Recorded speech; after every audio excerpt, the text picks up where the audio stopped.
여러분 왔습니다. 바람 신바람 쌤이 왔습니다. 자, 우리가 할 거는 이제 11차 12강 조선시대 수치체제는 어떻게 변화했을까를 한번 볼 건데요. 이 부분은 출제율이 아주 높습니다. 거의 꼭 아셔야 되고요. 그러나 또 여러분들이 어렵기 때문에 많이 헤매는 부분이기도 한데요. 양난 이후 임진왜란과 병자호란을 거친 이후 그때 이제 어떻게 상황이 되고 그걸 맞춰서 어떻게 했는지, 그 다음에 요거는 이제 감초처럼 여봤습니다. 양을 또 맞추기 위해서 여봤는데 책에도 있는 내용이죠. 여성의 지위, 고려시대 때와 조선시대 때 여성의 지위는 어떻게 변화했는가, 요걸 한번 보도록 할 건데요. 자, 먼저 전세제도 개편하기 전에 자, 하나 또 설명해 드리겠습니다. 사실 여러분과 저희가 만약에 지금 이렇게 강의로 만났지만 조선시대에서 만났다면 여러분들은 저와 뭘 하고 있을까요? 열심히 농사를 짓고 있겠죠. 우리는 농부였습니다. 자, 농부의 자식이었으면 우리는 뭘 해야 될까요? 국가에 세금을 바쳐야 됩니다. 국가에 세금을 내야 되는데 세 개를 해야 되는 게 있습니다. 하나가 뭐냐면 전세, 땅에서 나는 세금을 갖다 바쳐야 되고요. 농경지에서 나는 세금. 두 번째는 뭐다? 그 지역에 특산물을 갖다 바쳐야 됩니다. 3요소가 있습니다. 그 다음에 세 번째, 지금 또 많은 연예인들이 기피를 해서 문제가 되고 있는 뭐? 국방의 의무, 군역. 요 세 개가 조선시대를 갔다면 여러분과 저희가 해야 했던 건데 요 세 개가 바뀌게 되는 겁니다. 과정을 거치면서 어떻게 바뀌게 되냐? 일단 먼저 양난 이후 전쟁을 거쳤으니까 당연히 어떻게 될까요? 농경지가 엄청 감소하겠죠. 다 불타고 난리 났지 않습니까? 그 다음에 농사를 잘 지었던 땅도 전쟁 때문에 관리가 안 되는 게 어떻게 황폐화 됐겠죠. 양이 줄어듭니다. 그러니까 어떻게 정부에서는 막 계속 농사 짓었지만 실패를 하는 그러한 상황 속에 뭐냐? 바로 영정법이 시행되는 겁니다. 영정법은 다 필요 없습니다. 딱 하나, 뭐? 토지 일결단 미곡 사두로 고정을 시킨 겁니다. 선생님, 이게 무슨 말인가요? 자, 조선시대 때 시시했던 법이 있습니다. 뭐였죠? 과전법이었죠. 고려 말 때부터 시작을 했었죠. 과전법 같은 경우는 관직에 나갔던 사람들한테는 뭐였다? 수신전이나 휴란전이 문제가 돼서 나중에 직전법, 간수안 이렇게 바뀌게 되는데요. 농민들한테 입장에서 봤을 때는 어떻게 됐죠? 과전법 실시로 세금을 10분의 1만 냈었잖아요. 냈었는데 그게 또 나중에 되니까 어떻게 해요? 막 지멋대로 수차고 이러니까 안 되겠다 싶어서 좀 더 공평성을 주기 위해서 우리 똑똑했던 세종대왕이 뭘 했다 그랬죠? 연분구등법, 전분육등법을 했다 그랬잖아요. 요즘 여기 내용은 빠졌네요. 전분육등법은 뭐였죠? 땅의 비옥도에 따라서 등급을 나눈 거였고, 연분은 1년 단위로 풍년이나 흉년에 따라서 나눈 거였죠. 그래서 선생님이 가진 땅이 예를 들어서 비탈지입니다. 산비탈지인데 여러분들은 좋은 평야에서 농사를 짓습니다. 세금이 똑같으면 억울하잖아요. 당연히. 아니, 세금도 말이 안 되죠. 맞죠? 그래서 그렇게 나눴는데 그게 시간이 되면 그 기준이 애매모호한 겁니다. 등급을 나누는데 그 등급 기준이 애매모호하고 그게 또 문제를 일으키고, 그러니까 어떻게 이럴 바에는 아예 알았다. 무조건 야, 토지 일결당 무조건 쌀 4두만 내라. 그러면 세금으로 인정해 줄게. 옛날에는 어떻게 되나요? 최대 연분구등법 이런 거 할 때는 최대 1두에서 최대 4두에서 20두까지 내고 했었잖아요. 막. 그러니까 이거 보면은 엄청 줄어든 거죠. 맞죠? 그래서 전세율 인하로 농민들의 부담을 줄이려고 했었다. 그리고 당시 정치하는 사람들이 뭐 정치가들 막 욕하고 해도 정치가들의 이 센스는 무시 못합니다. 맞죠? 육감이 있습니다. 딱 봤을 때 이거 나라가 망했구나, 이거 딱 감이 온단 말입니다. 그렇기 때문에 임진왜란과 병자호란, 종묘란 이 양호란을 거치면서 정치가들은 일단 생각을 딱 하는 거죠. 야, 이거 농민들이 이거 잘 안 토닥 떨어주면 나라가 망할 수도 있겠구나. 달래줘야 되겠구나. 반란된다고 할 수도 있겠구나. 그래서 어떻게 일단 긴급 처방을 이렇게 세금을 줄여주는 겁니다. 임시방편이죠, 어떻게 보면. 그러면서 결국에는 일단 그렇지만 안타깝지만 잠시 일시적이나마 부담은 줄어들지만 결국엔 농민들의 큰 도움은 안 되고요. 왜? 세금을 줄였지만 그 대가로 어떻게 다른 여러 가지 잡스러운 세금을 갖다 붙여서 뜯어냅니다. 그 다음에 또 결국에는 이러한 것들에 대한 모든 것들에 대한 것들을 다 농민에게 부과했기 때문이죠. 자, 어쨌든 그러나 중요한 거는 영정법 자체만으로는 시험에 잘 안 나옵니다. 근데 뭐다? 시험에 제일 잘 나오는 멘트 딱 하나만 아시면 돼요. 사실 여기서는 딱 하나. 뭐? 토지 일결단 미국 사두를 고뒀던 거는 뭐였다? 영정법이었구나. 선생님 그럼 시험에 안 나오면 이거 뭐 어떻게 나오는 건가요? 오답으로 들어갑니다. 어디 오답으로? 조금 이따 배우게 될 대동법과 균요법의 오답으로 들어가게 되는 겁니다. 자, 이제 한번 보겠습니다. 이제 핵심인데요. 공납입니다. 공납은 뭐냐면 곡물입니다. 곡물, 특산물. 특산물을 납부하는 제도입니다.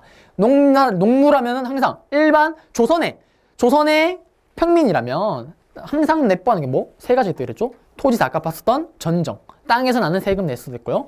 그 다음에 특산물을 갖다 바치는 게 있고요. 그 다음에 세 번째는 뭐다? 군대 가는 거죠. 자, 공납을 보겠습니다. 이게 공납이 이제 나오게 되는 핵심 단어, 대동법이 나오게 되는 그 배경을 보게 되면요. 이게 문제가 많습니다. 문제가 많아요. 자, 먼저 토지가 많고 저금이 없이 호배를 징수. 이렇게만 나오면 단어가 어렵습니다. 자, 흔히 말해서 가가호호라 그러죠. 가가호호. 자, 호별로 징수인데 이게 뭐냐면, 자, 아파트 가시면 1호, 2호, 102호, 103호 있죠. 그 아파트 모든 호마다 똑같이 특산물 갖다 바치라고 하는 거야. 똑같이. 선생님, 그거 공평한 거 아니에요? 그게 공평한가요? 1호 집에 사는 사람은 재산이 100억이에요. 2호 집에 사는 사람은 101호에 사는 사람은 재산이 100억입니다. 102호에 집에 사는 사람들은 재산이 하루 먹고 하루 살기 바빠요. 근데 세금을 똑같이 걷어요. 공평해요? 안 공평하잖아요. 맞죠? 그러한 치명적인 결함을 안고 있습니다. 일단 첫 번째. 그 다음에 이게 특산물을 내는 거라 그랬잖아요. 그러면 그래 좋다. 내면 되잖아. 그러면은 그 지역에 나는 걸 특산물로 배정을 해야 되는데 쉽게 말하면 농경지에다가 거기다가 뭘 하냐면 야 전복 갖다 바치라고 합니다. 갖다 바칠 수 있으니까 없습니까? 없습니다. 그 다음에 5천 가갖고 세금을 산딸기를 갖다 바치라고 하면 어떻게 산딸기를 갖다 바칩니까? 맞죠? 그 지역에 없는 물품을 배정하는 겁니다. 이 공납의 문제점이 발생하는 거죠. 자, 그 다음 또 세 번째. 특산물을 직접 갖다 바치는, 뭐 영광에는 굴비가 있고 막 이런 것처럼 특산물을 갖다 바치는 건데 갖다 바치다 보면 어떡할까요? 상하는 경우도 생기겠죠. 이 당시에 뭐 얼음이 있는 것도 아니고, 물론 얼음은 있지만 얼음은 그냥 비싸고 어쨌든 완벽하게 이게 뭐 시설이 안 돼 있으니까 상할 거 아닙니까? 그러한 문제도 있는 겁니다. 파손의 이름도 있고. 그래서 이러한 니은 두 가지 요걸 바탕으로 누가 바로 이득을 차용하는 애들이 나옵니다. 시험에 잘 나오는 바로 방납의 폐단이죠. 방납은 어떻게 생각하냐면 방해하는 애들입니다. 즉 곡물을 갖다 바치는 거를 방해하는 애들의 폐단이 나오기 시작하는 겁니다. 자, 선생님은 열심히 농사를 짓고 있습니다. 농사 지을 때는 농경지에서 벗어나면 되나요? 안 되나요? 내 농경지에서 계속 농사 지어요. 근데 특산물을 갖다 바치고 공고가 왔습니다. 또 고지서를 보니까 분명히 열심히 농사를 짓고 있는데 고등어와 칼치를 갖다 바치랍니다. 이런 거지 같은 일이 있나? 어떡할 거야? 짜증나겠죠? 폭발하겠죠? 야 이거 어떻게 내? 그때 누가? 박나빈이 싹 등장합니다. 어이 동진씨, 동진씨, 뭐야? 너 농사 짓는데 무슨 칼치랑 고등어를 갖다 바치래? 그럼 저 어떡할까? 하소연 하겠죠. 나 이거 어떡하냐고. 그때 박나빈이 얘기합니다. 야, 그러면 돈을 좀 주라. 돈 주면 내가 대신 5천 가서 사서 너한테 줄게. 갖다 바쳐 줄게. 그게 바로 뭐다? 대신 납부하는 박나빈이죠. 그러면 어떡할 거야? 저 같은 경우는 돈을 주고 부탁할 수밖에 없겠죠. 부탁을 하는데 그때 금액이 어떨까요? 원래 가격의 2배 이상 받습니다. 그러면서 어떻게? 요 박나빈이 이윤을 남깁니다. 특히 그 다음에 뭐 예를 들어서 호랑이 가죽, 호피, 그 돈 주고도 못 구하잖아요. 맞죠? 그러한 것들은 어떻게 할까요? 그러한 것들은 또 내려 갖다 바치러 갑니다. 또 그럼 돈을 주겠죠. 맡기는데 그거는 이 박나빈 또 구하기 힘듭니다. 그러면 어떻게 할까요? 양반가의 그 지역에 힘센 그러한 사람과 결탁을 하는 거죠. 그러면서 거기서 잠시 호피를 빌립니다. 빌려서 돈을 받고 지불한 후에 다시 그 호피를 다시 돌려주는 그런 식으로 짜고 치는 이게 폐단이 엄청 많습니다. 그래서 누가? 조광조를 비롯해서 이도 비롯해서 사람들이 주장하는 게 뭐다? 수미법을 중간에 나오기도 합니다. 이게 뭐냐면 야 특산물로 하니까 너무 폐단이 많다. 이럴 바에는 차라리 쌀로 다 거두자 라고 하는 쌀로 수취하자는 수미법이 제한되게 되면 뭐 일시 시행된 것도 있지만은 받아들이지 않죠. 그러한 엄청난 폐단 속에 드디어 대동법이 시행을 합니다. 누가? 여러분도 잘 아는 최근 드라마에 영화에서 이슈가 됐었던 맞죠? 광해라는 드라마였던 그 모티브죠. 어떻게 보면 대동법을 시행하게 되는데요. 자, 이러한 배경 속에 우리 광해군이 바로 대동법을 시행하게 됩니다. 이 대동법의 내용은 뭐냐? 일단 첫 번째, 부족한 국가 재정을 보충하기 위해서죠. 그 다음에 왜? 이 특산물로 하니까 이게 상한 것도 많고 중간에 이게 떼가는 게 너무 많은 겁니다. 그러니까 이게 이럴 바에는 차라리 딴 거로 벗자. 쌀로 걷거나 하자. 그게 바로 대동법이죠. 하는 건데 그 다음에 또 농민부담에서 실시됐고요. 어디에서? 선해청에서 이거를 실시했습니다. 착하게, 착하게 은혜를 베푸는 관청이다. 백성을 위해서 베푸는 거죠. 자, 경기도에서 일단 우선적으로 시험을 했습니다. 왜 전국적으로는 못할까요? 전국으로 다 시행되는 무려 100년이 걸립니다. 100년이. 양반들 이거를 놔두냐? 절대 안 놔둡니다. 왜 안 놔두냐면 지금 잠시만요. 뒤쪽을 보게 되면 여기 내용이 빠졌네요. 지금 빠졌는데 왜 그러냐면 반대하는 이유가 있겠죠. 우리 앞에서 원래 예전에는 이 공물을 어떻게 했나요?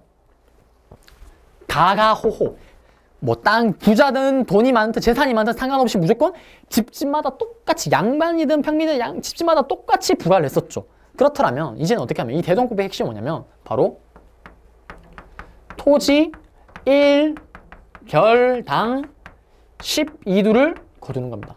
토지 1결당. 물론 지역이 처음 시행했을 때는 경기도부터 시행했을 때는 뭐 지역마다 조금씩 다르긴 했었지만 나중 되면 전국 확대 때는 통일됩니다. 토지 1결당 12두인데 자 이게 무슨 말이냐면 토지 1결은 쉽게 생각하시면은 1평, 2평 생각하시면 됩니다. 근데 물론 그 개념은 아니고 토지 비율에 따라서 평수는 달라지는데요. 보통 토지 1결을 그러면 몇만 평입니다. 몇만 평, 몇백 평.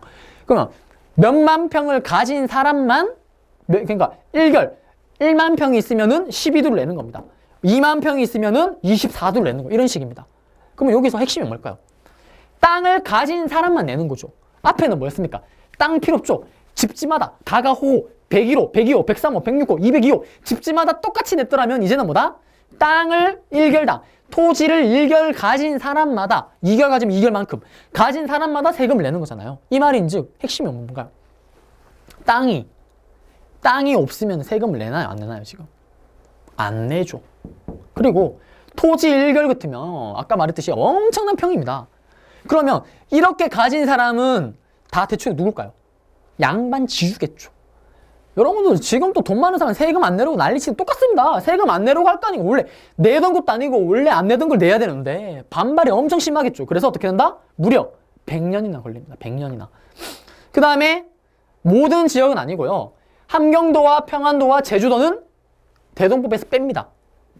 빼는데 그 빼는 이유는 좀 이따 설명드릴게요. 특히 제주도 같은 경우는 이제 여기는 인류 지역으로 그 지역에 나는 거를 이렇게 세금을 받아서 국가로 정부로 주는 게 아니고 대동법을 여기도 하긴 하는데 걷어서 국가로 갖다 바치는 거 여기 자체에서 씁니다. 그 이유는 좀 이따 설명드릴게요. 지도 보고 설명드릴게요. 어쨌든 그러면서 이게 바로 뭐다? 대동법 되겠습니다. 자, 이해를 하셔야 됩니다. 자 그리고 뒤에 이제 그림을 한번 보겠습니다. 선해청을 설치해서 실시를 했고요. 착하게 은혜를 베푸는 강청, 광해군 때 처음 시작을 했고요. 시작을 했는데 그 다음에는 보시게 되면은 이제 시행속 다 다르다 그랬죠. 왜 다르다 그랬다? 안 내던 양반들이 내게 됐잖아요. 맞죠? 그게 핵심 키워드입니다. 그게. 자, 그러면서 여기 평안도와 함경도인데 여기는 왜 안 거두냐면 바로 중국이 올 때 이렇게 들어옵니다. 맞죠? 그래서 여기서 나는 세금은 그냥 너희들이 써라. 대신 다 어디? 사신 접대비로 들어갑니다. 맞죠? 그 다음 여기 함경도입니다. 함경도 요 끝에는 기억나시나요? 이민족 누가 있었죠? 여진족이 있잖아요. 그 다음에 여기는 전쟁이 잦습니다. 그래서 여기는 세금을 거둔 거는 국가 여기 가운데로 보내지 말고 그냥 니들이 써라. 바로 군사비로 써라. 그 다음 제주도입니다. 제주도도 지금 보시면 세금이 이동을 안 하죠. 맞죠? 제주도는 왜 빠졌을까요? 지금도 제주도 가려면 어떡하? 힘듭니다. 비행기 타도 시간 좀 걸리고요. 배 타도 몇 시간 걸리죠. 이 당시는 오죽하겠습니까? 여기서 세금 걷어서 여기까지 올 바에는 차라리 그냥 니들은 그냥 니들 써. 니들 써 그냥. 여기는 뭐다? 그냥 인류지역이죠. 여기도. 그냥 제주도에서 나는 세금은 그냥 제주도 안에서 다 써라. 여기 가지고 오는 게 더 힘들다. 교통비가 더 든다. 그래서 택배나 이런 거 보내도 제주도는 택배비 더 붙잖아요. 맞죠? 그것처럼 여기 니들 그냥 써라. 그래서 이게 바로 대동법이 이렇게 시행되었습니다. 자, 그러면 대동법은 여기서 끝나는 게 아니고 시행 과정은 이렇게 했었고요. 그러면 이거에 대한 결과를 또 아셔야 됩니다. 결과를 아셔야 되는데 내용이 또 나오네요. 내용은 설명했듯이 토지 결수. 이게 핵심이죠. 토지 결수. 어떻게? 12두 1결당. 그래서 결수에 따라서 쌀이 좀 귀한 지역에는 뭐 삼배나 무명 또는 동전으로 대신 납부하는 지역도 있었습니다. 쌀이 잘 안 나는 지역에는. 어쨌든 이제 뭐다? 특산물은 어떻게? 안 바치는 거죠. 맞죠? 특산물은 안 갖다 바치는 거다. 자, 결과 원래는 가가호호 집집마다 때렸더라면 이제는 뭐다? 땅을 가진 사람에 한해서 땅을 가진 범위에 따라서 내두니까 없는 사람은 아예 안 내는 거죠. 감사죠. 그러나 별공이나 진상은 존속했습니다. 이게 뭐냐면 별공, 특별한 곡물, 임금님 진상품. 저건 뭔가요? 자, 지금 곡물 대신에 했는데 그러면 특히나 앞에서 예시를 들었지만 호랑이 가죽 같은 거 이런 거는 시장에서 살 수가 있을까요? 없을까요? 사고 싶어도 못 삽니다. 구할 수가 없어요. 맞죠? 여러분들 동네 시장 가서 여러분들이 좋아하는 그 명품 가방들 돈 아무리 많아도 그 명품 가방들 그거 살래야 살 수가 있습니까? 없습니까? 살 수가 없죠. 이 정도 못 사잖아요. 그런 것들 어떻게? 포수들이 직접 그들한테 계속 부과를 할 수밖에 없는 겁니다. 그러한 귀한 아이템들은 쉽게 말하면 귀한 곡물들은 뭐다? 계속 그냥 고두게끔 하는 거죠. 그래서 결국엔 농민들이 부담이 또 뭐 일단 지속되는 사람들도 있었겠죠. 그 다음에 대동세라 그래서 뭐 따로 또 세금을 부과하는 쉽게 말하면 토지일간 시비인데 이런 것들을 또 다시 또 지주들이 또 똑같이 소작농에 떠넘깁니다. 그러면서 또 농민 부담이 지속되지만 여러분들 하실 거는 일단 효과를 거두긴 거둡니다. 그 다음에 영양이죠. 이 부분이 중요합니다. 자, 필요한 물품을 사는 공인이 등장합니다. 다른 말로 얘를 가리켜서 이제 국가에서 허용했다 그래서 어영상인이라는 다른 단어를 쓰기도 하는데요. 자, 공인이 뭐냐면 제가 농사를 지을 때 농사를 짓다 보니 칼치나 고동을 갖다 바치면 못 갖다 바치잖아요. 그때 대신 등장해서 폐단을 저질렀던 애들 누구였죠? 납부를 방해했던 방납인이었죠. 맞죠? 그 방납인이 없어졌는데 그러면 없어지고 지금 특산물 안 받잖아요. 이제 물론 여기 조금 받긴 받지만 안 받지만 안 받고 이제 뭐로 바꿨습니까? 쌀이나 삼배로 받았죠. 근데 이거 거둔 이유가 뭐냐? 특산물이 왕이 먹으려고 했잖아. 그래서 귤을 안 받는다고 왕이 귤 안 먹을까요? 먹어야죠. 맞죠? 그럼 어떡할까요? 돈으로 대신 받은 거잖아. 쉽게 말하면 물건 대신에 원래는 물건 대신 특산물을 그대로 받았던 걸 이제 돈으로 받았잖아요. 그러면 그 받은 돈을 어떻게 할까요? 그 받은 돈으로 필요한 물건을 이제 직접 사서 쓰는 거겠죠. 그러면 그거를 왕이 지적하겠어요? 아니잖아요. 그거를 승인해준 사람이 있을 거 아니에요. 그 애들이 누구다? 국가에서 공인받은 뭐? 공인이다. 이렇게 하시면 되겠습니다. 그래서 그럼 얘들이 여기 토지 1개월당 12도 이런 받은 쌀이나 이걸 받은 세금을 얘한테 주는 겁니다. 공인한테 주면 이 공인이 어떻게 할까요? 필요한 물품, 국가에서 준 필요한 물품 받을 거 아닙니까? 아, 이게 필요하다네? 그러면 그 돈을 가지고 어떻게 할까요? 어디 가서 살까요? 시장으로 갑니다. 시장. 이걸 받아서 어떻게? 시장으로 가겠죠. 시장. 시장에 가면 물건이 있을 거 아닙니까? 그러면 얘가 시장에 가서 물건을 삽니다. 물건을 사죠. 그러면 어떻게 할까요? 물건을 살 때, 그러면 물건 살 때 돈을 주는 거죠. 상품을 어떻게 하나요? 돈을 주고 사는 거잖아요. 그러니까 어떻게 할까요? 이 시기 때. 이 공인의 등장이 뭐다? 상품화폐 경제가 발달하게 되는 계기가 되는 거죠. 상품을 어떻게 해? 이제 화폐, 쌀이나 돈 이런 것도 돈 주고 이 공인네들이 국가에서 필요한 물건을 대량으로 사잖아요. 그러면서 뭐다? 상품화폐가 발달하고 그다음에 또 상품 수요 공급 증대하겠죠. 왜? 시장 가서 물건 사니까 수요가 늘어나고 할 거 아닙니까? 그래서 이러한 영향들이 발생하게 됐다. 이게 바로 뭐다? 대동법 되겠습니다. 그래서 아주 중요합니다. 시험에. 대동법이랑 균열법을 믹스해서 시험이 내기 때문에 여러분들 꼭 아셔야 되겠습니다. 이제 균열법으로 들어가겠습니다.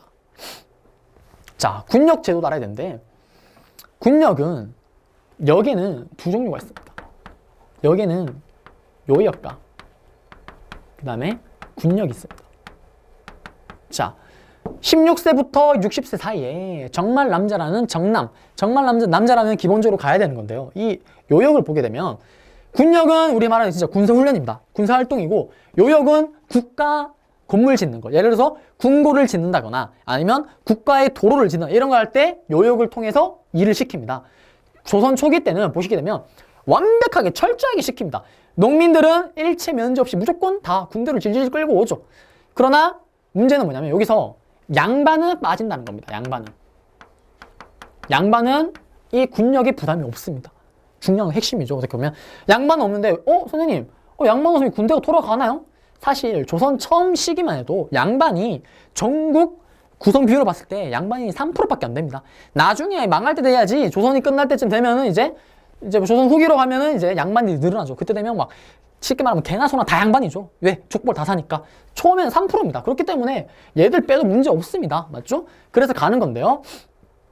첫 번째, 조선이 임진왜란이 터지기 전까지 100년 동안 전쟁이 없습니다.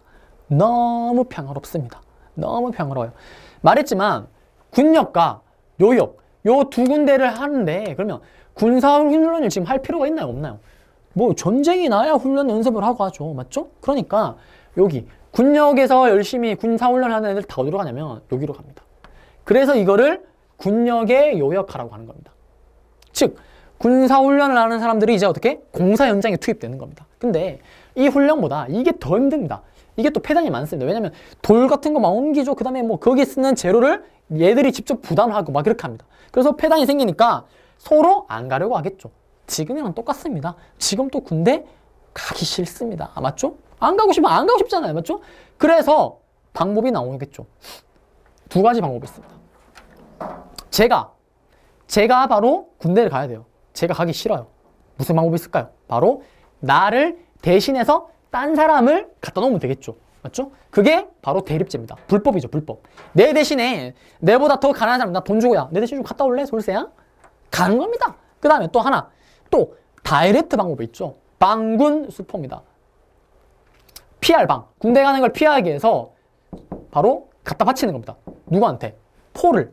자, 이거는 뭐냐면 타인이라 보기에는 이거는 국가 쉽게 말하면 지금 치면 국방부죠. 국방부나 이런데 관청에다가 포를 갖다 주고 나 좀 빼줘요. 빼주면 안 돼요. 직접 협상을 하는 겁니다. 그래서 또 빠지는 거죠. 불법이죠, 불법. 100년 동안 이게 전쟁이 없다 보니까 요역화된 게 너무 힘드니까 이러한 일이 발생하기 시작하는 겁니다. 그러면서 이제 16세기로 가죠. 그러면서 이제는 시간이 지나니까 어떻게 될까요? 앞에 있었던 그런 대립제와 방군 수포제가 아예 그냥 이제 불법이지만 양성화돼서 그냥 대놓고 하게 되는 겁니다. 그러니까 국가에서는 어떻게 될까요? 이거 안 되겠다. 이럴 바에는 차라리 아예 법으로서 인정해주자. 법으로 인정합니다. 그럴 바에. 알았다. 니들만 알겠다. 그럴 바에는 국가에서 16세, 60세 군대에 가야 될 남자 리스트가 있지 않습니까? 군적에 있는 애들을 대상자를 가지고 돈을 잡습니다. 포. 알았다. 이 두 필을 내라. 두 필 내면은 군역 빼줄게. 그러면서 어떻게 합니까? 바로 군적 수포제를 시행하게 되는 겁니다. 군적에 올라있는 사람들부터 수치하는 겁니다. 포를. 그래서 군적 수포제인데 그러면 방군 수포제랑 차이가 뭐가 있나요? 방군 수포제는 불법이죠. 제가 알아서 개인적으로 가서 갖다 바치는 거지만 군적 수포제는 군적에 있는 리스트를 가지고 국가에서 대놓고 이제 합법적으로 돈을 거두는 겁니다. 포를 걷는 거죠. 왜? 이게 너무 불법화되니까 이렇게 거두는 겁니다. 그래서 이렇게 해서 돈을 받은 거로 어떻게 할까요? 여기서 받은 이 돈을 가지고 원래 같으면은 군대에 들어갈 사람 지국군인처럼 돈을 주고 용병이죠. 어떻게 보면 돈을 주고 군인을 사야 되는데 살까 안 살까요? 전쟁이 안 나니까 안 삽니다. 그냥 써버립니다. 그래서 우리가 임진을 한 때 박살이 나는 거죠. 그래서 자 그러면서 이제 조선 후기로 갑니다. 임진왜란을 거친 후에 우리가 엄청나게 피해를 보고 당했잖아요. 군사적으로도. 그래서 오군역이라는 걸 설치를 합니다. 국가에서 이제 군대를 만들죠. 설치를 하는데 여기 군대를 운영하기 위해서는 돈이 많이 드는데 어쨌든 그러한 돈을 뭐다? 쉽게 말하면 지금 이 군적 수포제 이런 것들이 다 뭡니까? 지금 이 군적 수포제가 원래 아름다운 취지는 가기 싫으면 빼자. 대신 돈을 받아서 그 돈을 가지고 국방비에 쓰는 건데 실제로 안 써서 전쟁이 쳤잖아요. 그처럼 돈을 또 거둡니다. 근데 조선이라면 폐단이 생깁니다. 자, 각 군령에다가 야 군포를 거둬라 라고 얘기를 합니다. 근데 이게 무슨 문제가 생기냐면 백성의 부담이 정말 커지는데요. 일단 총액제입니다. 총액제가 뭐냐면 양반은 일단 빠진다 그랬죠. 양반은 빠지면 안 냅니다. 안 내는데 총액제가 뭐냐면 쉽게 말해서 선생님 사는 고향 어디? 대구입니다. 대구에서는 군포를 예를 들어서 10을 내라고 합니다. 10을 내라고 하면 무조건 10을 내면 되는 거죠. 맞죠? 농민들 중에 10을 내면 됩니다. 우리 농민들이 쉽게 말하면 농민들이 10명이 있었습니다. 농민들이 10명이 있었는데 자 10명한테 1씩 내라 그래서 10을 내라고 했습니다. 대구에서. 그러면 열심히 하다가 어느 날 갑자기 제 친구 돌쇠가 갑자기 납속과 공명첩을 통해서 신분이 양반으로 바뀌어버립니다. 납속은 뭐냐면 납부해서 속지 않는 겁니다. 돈을 내고 쉽게 말하면 양반을 사는 거죠. 왜? 전쟁이 끝나고, 이 조선 후기 전쟁이 끝나고 나서 국가도 너무 가난합니다. 그래서 어떻게? 돈만 주면은 양반 그냥 갖다 파는 겁니다. 그리고 공명처가 뭐냐면 빌공, 이름 관직이 적힌 곳에 이름 칸이 비어 있습니다. 여기에 돈만 주면 어떻게? 제가 돈 주면은 은동진 이름 속에 제가 양반이 되는 거죠. 그런 식으로 관직을 파니까 돌세가 빠졌습니다. 그러면은 이제 우리 주민은 9명이 됐죠. 옆에 철수도 빠졌습니다. 이제 양반 됐습니다. 그러면 8명에서 원래대로 하면 8명에서 어떻게 내야 될까요? 18명이니까 8을 내야 되겠죠. 근데 계속 10을 내라고 하는 겁니다. 즉 액수는 정해졌습니다. 액수는 정해져 있고 뭐 중간에 도망갈 필요 없습니다. 도망가든 뭐든 일단 무조건 그 액수는 채워야 되는 겁니다. 무조건. 그게 바로 총액제죠. 그게 또 패단이 생깁니다. 자, 그러면 못 이기니까 도망갑니다. 자, 유망류인데 도망갔어요. 본래 1씩 내는 거 이제 도망가 버리니까 도망가니까 어떻게? 내가 내야 될 금액은 계속 올라가는 거죠. 또 도망갔습니다. 도망가면 어떻게 하면? 이웃이 도망가죠? 이웃이 도망가면 인징이라 그래서 이웃이 도망간 걸 같이 물어버립니다. 그 다음에 족징, 가족이 도망가죠? 그러면 친척이 이러면 족징이라 해서 가족은 또 물려버립니다. 이 공포를. 그 다음에 또 백골징포가 있습니다. 이거는 뭐냐면 백골, 죽은 사람. 죽으면은 군포를 낼 필요가 있습니까? 16세부터 60세까지만 내는 거잖아요. 근데 죽었는데 내랍니다. 맞죠? 그 다음 또 하나, 항구참정이라는 것도 있습니다. 항구참정은 입구, 구는 입구고요. 황은 누를 황입니다. 입술이 누러낸 거. 바로 뭐다? 월인애죠. 태어나자마자 이걸 군대를 가랍니다. 쉽게 말하면. 말이 됩니까? 16세부터인데 세금 또 무리입니다. 어떡할까요? 감당이 안 되죠. 그래서 보면 정량용의 애제량을 보면은 실제로 내용에 보면 얼마나 처절한지, 남자가 그래서 자기의 그 중요한 부위를 잘라버리고서 막 우는 모습, 그런 막 기절하고 이런 모습까지 나오고 하는데, 그럼 처절합니다. 이게 어떻게 보면 가장 큰 폐단 중에 하나인데요. 이렇게 상황 속에서 어떡할까요? 이거를 수습을 해야 되겠죠. 맞죠? 수습해야 되겠죠. 그래서 나오는 게 뭐다? 균여법입니다. 균여법. 그래서 나오는 이러한 거를 이제 수습하기 위해서 나오는 게 바로 균여법 되겠습니다. 그래서 마지막에 보시게 되면 여기 폐단도 설명했지만 총액제라 그랬죠. 그래서 웃긴 게 분명히 정부에서는 10만 구도라고 내려옵니다. 10만 구도로 내려옵니다. 10만 구도 내려오는데 제가 관청입니다. 딱 관원생 10을 안 때리고 처음부터 15를 때립니다. 왜? 도망갈 걸 예상하고 막. 그러니까 문제가 많겠죠. 그러면서 농민들이 이제 힘들어하는데, 그러면서 이러한 상황, 이러한 배경 속에 드디어 뭐다? 균여법을 시행합니다. 누가? 영조가.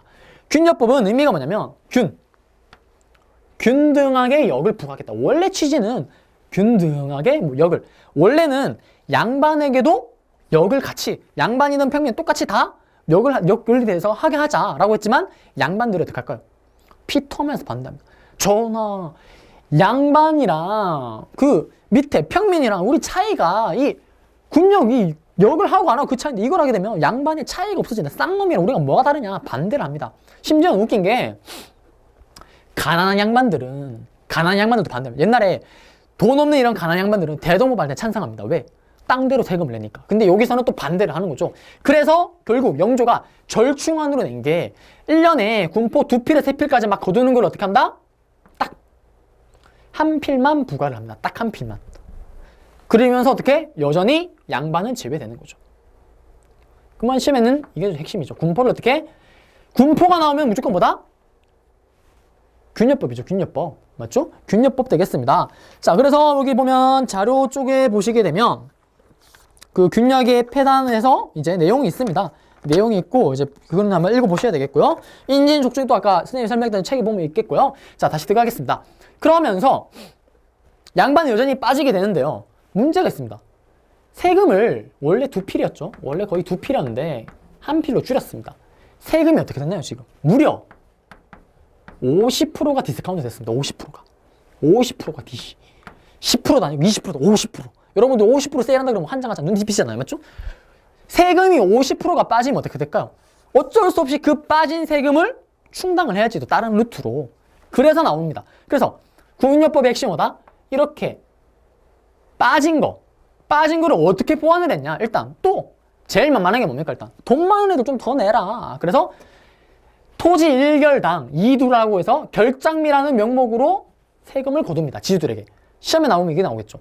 토지 1결당 4두는 뭡니까? 영전법이었고, 2두의 결장미를 거둔 건 언제다? 균여법. 이거는 뭐 때문에? 세금을 무려 50% 디스카운트 했으니까 이렇게 거뒀었다. 그 다음 선무군감포입니다. 이거는 뭐냐면 돈 많은 사람들한테, 돈 많은 평민 이런 사람들한테 쉽게 말하면 돈을 주고 관직을 사게끔. 선무군관표라는 거는 선무군관, 관직입니다. 관직. 근데 실제로는 관직에 직책이 있을까? 쉽게 말하면 이름뿐인 거. 얼굴마담이죠. 이름만 있는 관직이죠. 실제로 하는 일은 없지만 이런 것만 갖다 파는 겁니다. 그래서 이거를 어떻게? 돈을 받고 파는 거고요. 그 다음, 어장세와 선박세. 바닷가에서 나는 세금들은 원래 이게 국가 왕실의 돈이었습니다. 근데 이걸 어떻게? 세금을 50% 디스카운트, 이렇게 두 군데는 이렇게 했지만도 돈이 뭐 채울 수가 없는 겁니다. 그래서 어떻게? 원래 이 왕실 수입을 이제 국고로 바꿉니다. 쉽게 말하면 왕이 가졌던 그러한 돈을 왕이 안 가지고 이제 어떻게? 그냥 국가재산으로 환원시키는 거죠. 그래서 이 빠진 세금을 충당하려고 했었다. 그래서 결과를 보겠습니다. 이러한 상황 속에 결국 농민들의 부담은 어떻게? 일단 감소를 합니다. 하지만 이 1결당 2주 결작의 부담을 어떻게 할까요? 똑같습니다. 또 우리 소장농, 불쌍한 소장농에 전가를 시키죠. 그 다음에 이거 같은 경우는 뭐 시험에 나온 적은 없지만 어쨌든 이렇게 오장세 이런 것들도 고르기 시작하니까 잡세 수입을 다 전환하면서 또 수탈을 좀 많이 하겠죠. 악다같이. 그래서 상대적으로 또 어민들의 불만은 또 증가를 했었다. 요거는 그냥 상식 차원에서만 아시면 되겠습니다. 자, 요렇게 해서 균여법까지 한번 정리를 쭉 해드렸습니다. 그래서 여러분들이 중요한 거는 요 부분을 잘 정리를 하셔서 이해를 하셔야 되겠고요. 자, 이제 들어가겠습니다.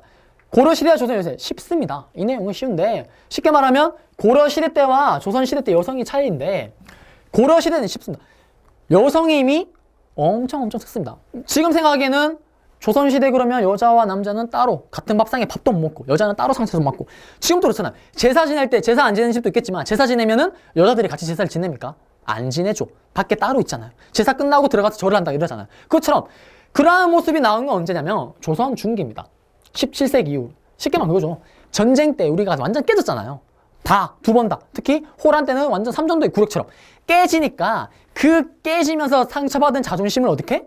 집 안에서 찾으러, 우리 집에 찾으러 가는 겁니다. 그래서 오히려 이러한 것들을 더 강조하죠. 그래서 조선 후기로 가게 되면은 여러분들이 잘 아는 그러한 모습들이고, 그럼 고려시대로 가겠습니다. 여자들의 힘이 셉니다. 그래서 부모들의 재산, 남녀 차별 없이, 남자는 더 주고 이런 거 없이 똑같이 줍니다. 그 다음에 지금은 아들이, 남자는 무조건 제사잖아요. 이때는 아들 없으면 그냥 딸이 제사 지냅니다. 그 다음에 자녀 돌아가면서 그냥 제사 지내고요. 다 똑같은 내용이죠. 그 다음에 남녀 여자 차별 없습니다. 호족 그냥 태어난 순서대로 그대로 기재를 합니다. 그 다음 또 지금으로 치면 처가살이라 그러죠. 남자가 오히려 여자 집에 사는, 조선시대는 택도 없는 소리잖아요. 맞죠? 출가 외인 그러죠. 여자 집 나가면은 연락 안 되잖아요. 맞죠? 근데 고려 때는 그랬었다. 그 다음에 음서도 보게 되면 외손자까지, 사위까지도. 그래서 어떻게 보면 이런 것들 때문에 또 근추동이 더 성행하게 됐었다. 이렇게 연결해주셔도 되겠고요. 어쨌든 또 장인 장모 쭉 내용이 다 그렇습니다. 또 그 다음에 여성의 재가, 이거 과거 때 보면 설명을 했겠지만 과거 시대 때 보면 우리 기억나시나요? 재가, 조선시대 때는 재가한 집 아들은, 자식들은 과거시 많이 못 쳤잖아요. 문과를. 근데 고려는 상관없습니다. 여성의 지위가 그만큼 세다. 그 다음에 내려가게 되면 이제 조선 중기죠. 조선 중기를 보시게 되면 그러면 선생님 조선 초기는 어땠나요? 조선 초기에는 이거랑 똑같습니다. 고려시대 때처럼 여성의 힘이 어떻다? 똑같이 강력했습니다. 즉 성리학이 쉽게 생각해 봅니다. 어느 날부터 우리 국가의 종교는 지금부터 이슬람교다. 사람들이 이슬람교 믿을까요? 믿은 적이 없잖아요. 500년 동안 고려는 불교인데 생뚱하게 갑자기 성리학을 믿겠습니까? 그래서 조선 초기에는 고려 때의 풍습이 그대로 남아서 그것 때문에 배웠었잖아요. 앞에서 세종대왕이 삼강이실 이런 것처럼 유교를 보급시키기 위해서 노력을 많이 했었다. 자, 그렇기 때문에 조선 초기 때까지도 이러한 형태가 나타납니다. 그러면 여러분들이 아는 그러한 남녀 차별이 심했던 건 언제 나온다? 전쟁 끝난 후 17세기 이후에. 똑같죠? 부계 중심이죠. 남자 중심이죠. 그 다음에 남자 집에서 생활하는 거 칙령제 정착이고, 그 다음에 장자 우대, 그 다음에 적자 서자는 차별받고요. 후사일 없으면 아들이 무조건 제사를 이었고 제사를 지내고 집을 이어야 되니까 없으면 어떻게? 양자를 들립니다. 여자는 무시죠. 그 다음에 가부의 제가 정절 엄청 강조합니다. 그래서 그러한 모습이 나오게 됐다. 이제 문제를 한번 풀어보겠습니다. 이거는 군적문란이면 딱 뭘까요? 균여법이죠. 여기에 이 제도의 시행 결과로 나타났던 거. 어세 선박들이 국방비 편입된 건 맞고요. 그 다음에 포를 받고 군역을 면제하는 방군 수포제가 실시됐다. 틀렸죠, 이 내용은. 이거는 그 전에 얘기고요. 지주들이 결작으로 1개당 2두, 결장미라 그랬죠? 맞습니다. 왜? 세금이 50% 깎이니까 매야 되잖아요. 그 다음에 일부 상류층에 선무금관포라는 칭호를 주고 군포를 또 받았다. 맞죠? 기역, 디귿, 리을. 기역, 디귿, 리을. 답은 3번이고요. 연봉구등법에 따라 토지 1개당 4에서 20두. 이거는 언제였죠? 영전법과 관련된 거죠. 토지제도, 토지세금 받는 거잖아요. 영전법 바로 앞에 있었던 연봉구등법, 전분 6등법 되겠습니다. 이제 이 문제는 사회상과 관련된 거. 그림은 김홍도 그림이죠. 조선 후기 그림이죠. 조선 후기, 18세기 조선 후기 그림인데 17세기, 18세기를 묻는 건데 쭉 보게 되면은 이제 칙령제도입니다. 이걸 찾게 되면 조선 이때 틀린 거 찾는 거죠. 쭉 맞게 되면 답은 바로 나오네요.